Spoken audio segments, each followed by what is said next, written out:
would you describe your family to people that don't know you guys? We're just like everybody, any other family. Yeah. Right? Fun, crazy, busy. Oh, that's probably the best way. Very busy. We have our ups and our downs. We're not perfect. Hold on. Back up. We're not perfect.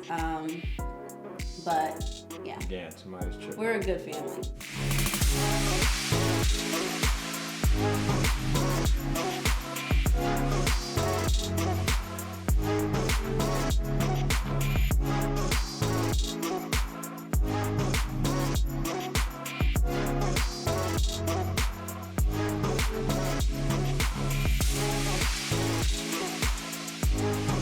Yeah, my name is Cohen from Bridgeport, Connecticut, and I actually do a few things. So we invest in real estate properties, multifamily properties, and we also own a couple of businesses. So guys, we're gonna have a quick we're gonna have a meeting in about 5 minutes real quick. Right. So one of the businesses that I'm most passionate about and that we've had for the longest is internet marketing. So basically marketing online and the persuasion behind it, the psychology behind it. So how are we looking with everything so far? I've put out a lot of ads and I've done some new ones too. We also own a publishing company where we teach people how to self-publish their own books. We teach them how to get the idea from out of their head and then onto paper. And when we're doing like our Wednesday lunches, we do office lunches, and if I get her to say, yes, I want something, then the day is complete, because usually she'll turn it down. Thanks, Kyle, for showing me a different outlook on eating. Especially a skinny guy, because a skinny guy with a stomach, then you start to look like a lowercase letter B, which is not a good thing.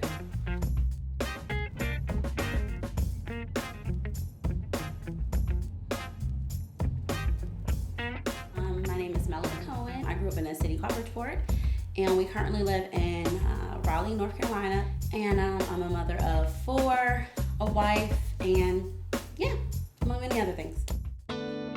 I'm with a cousin of mine, and he had dated Melida's cousin, right? Ironically, so basically we're driving around just hunting for girls, and so I see Mel in the car, and I'm like, oh my God, who's that, right? Got her phone number, and I gave you my phone number, worst thing I ever did. She could like not stop calling me. He's a liar. He basically started. Ty, call me you just like don't crazy. want me to tell about all the. Baby, sorry. You're lying. You're not the first woman that chased Oh me down. my God, you are such a liar. No, I'm sure. He like stalked me. I have a girlfriend named Karen who could confirm this. He literally called me like for days, back to back to back. She'd be like, he called again. He called again. He called again. But anyway, what drew me to him is when we met, we both had kids already. So Davon and Maya are what I like to call his and hers. Davon is my biological, Maya is his biological, and when we met, they were 2 and 3 years old. Yeah, they were just they're just months apart, so they're about 6 months apart. Yeah. So when we met, it wasn't like, oh, all right, catch you later. He wanted to do things with the kids and just showed that he could be family oriented. Yeah, I really worked my way into that. See, he fooled me.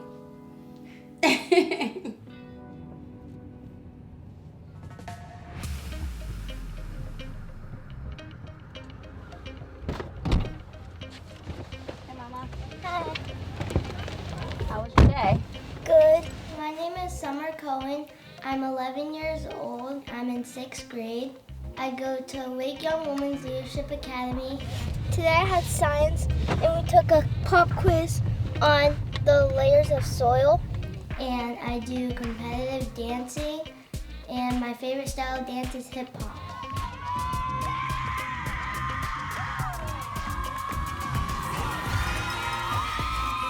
Summer is a princess, but with a heavy dose of tomboy as well. Even though most people probably don't get to see that side of her. She's super driven. So Yeah. me and her are always competing against who's gonna wake up earliest, who stays up the latest, who's gonna get the most done. Davon, he's athletic and smart. I'm Davon Newman. I was born in Bridgeport, Connecticut. I play basketball, and yeah, that's about it. I like to go outside and play basketball, and I always beat him. You win. Yeah, she's the best. She's the best in the house at basketball.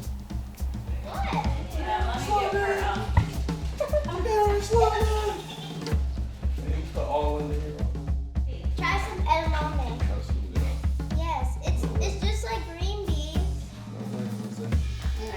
Eat it. Here, just eat the beans. Yeah, I think that's what it was. It's good. It's good. It's not raw. It's just cold. You're an anomaly. Usually kids don't eat vegetables for fun. You eat them for fun. Cause I'm healthy. I'm healthier than you. You think so? Yeah.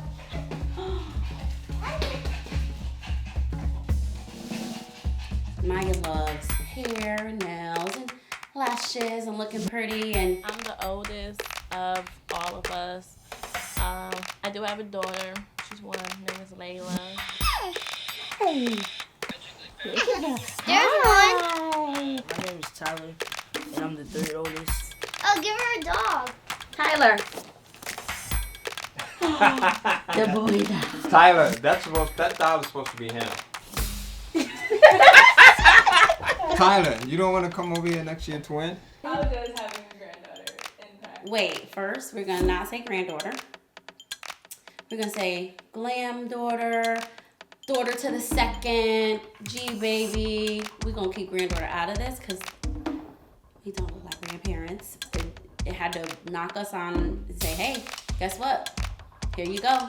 Life ain't perfect. Kids ain't gonna be perfect. What you gonna do? Just love her, and I can't wait to take her around and see the world and do everything with her. It's another round of spending money. Just when I thought I was almost dance over. and cheer and. Woo-hoo.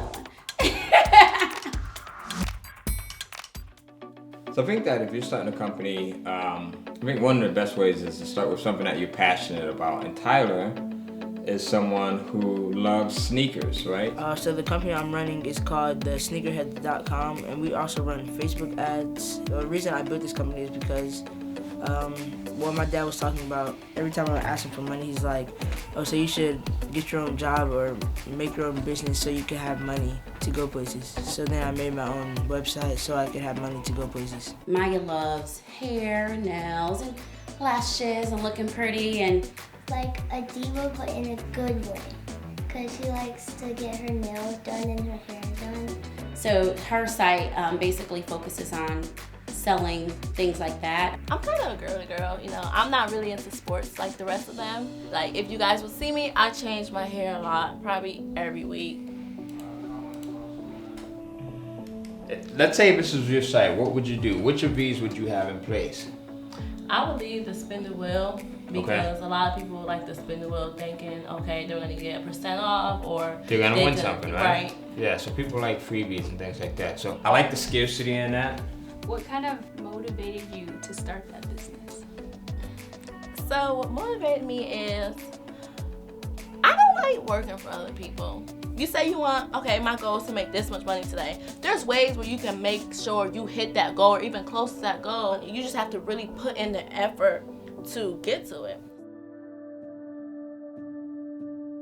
I was born with something called sickle cell anemia, right? So sickle cell anemia is a disease that affects African Americans primarily. What happens is you go into a crisis where, your blood cells are depleted of oxygen. They start to turn into a sickle shape, hence the name sickle cell anemia, and they start to clog up. So you get this excruciating pain. The pain crisis can last anywhere from a couple of hours to, I've been in hospital for a month. The worst thing for me to have to do was to ask my boss for time off. I just felt really bad about being at the mercy of someone else, right? Having to go in and number one, not only ask for time off, right? But also being in that position where the time that I took off meant that I wasn't getting paid. So if I wasn't at work, then I wasn't getting paid. So sometimes we have lemons and we turn them into lemonade. I think everybody should have mentors, right? You have people that you know directly, you may know indirectly. You find mentors through the form of a book, a video, YouTube, Instagram. This guy right here became a mentor of mine before I even knew him, before he even knew that I was watching them, and then we ended up doing some work together. Man, come on, Kendo King. They said, dude, I know this guy, he's selling like over 20,000 books on Amazon. I'm like, man, WTF. And then I found that, then it was you. I was like, man. And then, you know how it's been going since then, man. You've been rocking out and killing it with Kindle. So, yeah, man, it goes both ways. I've watched you. I watched your hustle. I watched you grow your business over the years. You know, yeah, man, what we're working on, it's massive, man. It's massive. I'm excited about it. It's good to be a part of an awesome team. So let's make it happen. Yeah, same here. So let's continue to crush it. Let's continue to feed off of each other. You keep dropping your jewels, and I'm gonna keep writing them down and passing them on and acting like that I came up with them. I hear you, man. Ain't no problem with that. For me, success. What I want my kids to know is success it's not measured by what you have, or what you can accumulate. Success is measured on the inside, how you feel about yourself day to day. So success to me is not necessarily measured by what you have. It's measured by being able to do what you love, enjoy what you're doing, and have a smile on your face majority of the time, and just be a happy person. Yeah, I think success is not dreading what you have to go in and do. Yeah. Right? So that's it. We've been together going on 18 years, married 14. And so to me, marriage is about compromise, accepting each other for who they are, keeping the spark.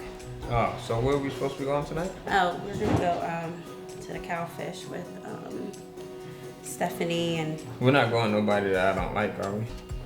Do I have to talk to these people when we go up tonight? These people, they're our friends. Cut it out.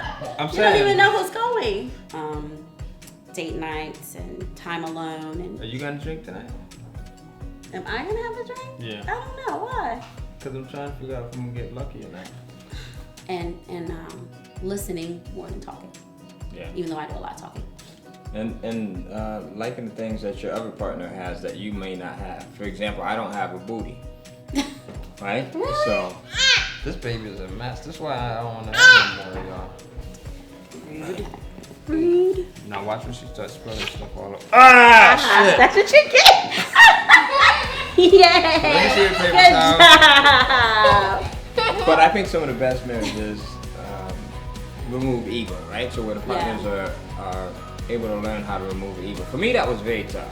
That was probably one of the toughest things for me, was just to be able to remove my ego and to say, okay, well, I'm not always right. Mel, she knows how to walk and pick everything else up. Can she hold that? Sometimes. You're not always right. I am, but you're not. Correction. So, partners in marriage sometimes you have to learn to let the other partner say something and let them think that they're getting away with it. Even if in your head you're saying, that's total garbage, dude. There's no way that. So learning how to remove ego, right? And Yeah, then I think also ego- learning how to let your partner. Be right. What? No, if that's Your the case, partner's then right. just let me be right then. No, but you're usually wrong. I'm usually right. Somebody's tripping again. All right.